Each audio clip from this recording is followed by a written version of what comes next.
This comes from the mathematical reasoning part, so there is no calculator. In fact, you can just reason your way through it without very much math at all. So I'm going to show you both ways. First, a person buys 12 pounds of ground beef for $3.50 a pound. What's the total cost? Now you can just look, and you have multiple choice. So if you just look at 3 times 12, that's 36. So there's only one answer over here that's anywhere near 36, and that's 42. But if you choose to multiply it out, how do you multiply a decimal times a whole number? We'll put the one with the most digits on top, and then we're going to multiply. 2 times 0 is 0. 2 times 5 is 10, carry your 1. 2 times 3 is 6, plus 1 is 7. Now we're going to multiply the 1. Since it's in the tens digit, we put an automatic 0 here. Then 1 times 0 is 0, 1 times 5 is 5, and 1 times 3 is 3. All right, you add. 7 plus 5 is 12, carry your 1, 42. Now you go back and you count how many places after the decimal do you have? 2. So you move over 2. So you see you get 42, but it took a lot longer that way. Okay, now on this one, I do like to rely on the algebra. The sum of two numbers is 70. One number is 8 more than the other. What's the smaller number? Now what I do is I kind of draw a little graphic.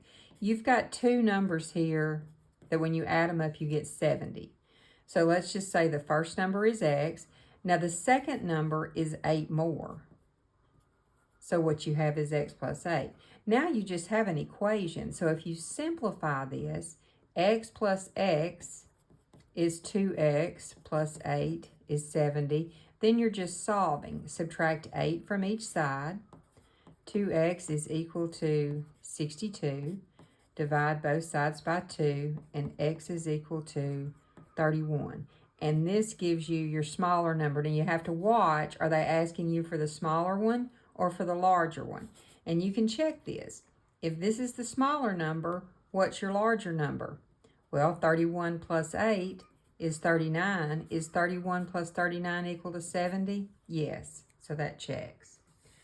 Okay, in this last problem, a teacher buys pencils by the gross. If she uses 3 pencils a day, how long will the gross last?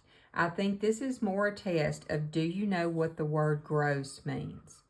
A gross in quantity is 144 items.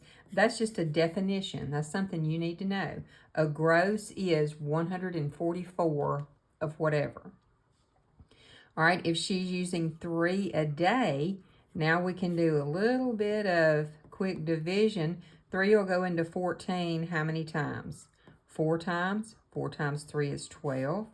All right, and then we subtract. 4 minus 2 is 2. And bring down the next digit. All right, 3 goes into 24 how many times? 8. And you can stop right there. 48 is your answer.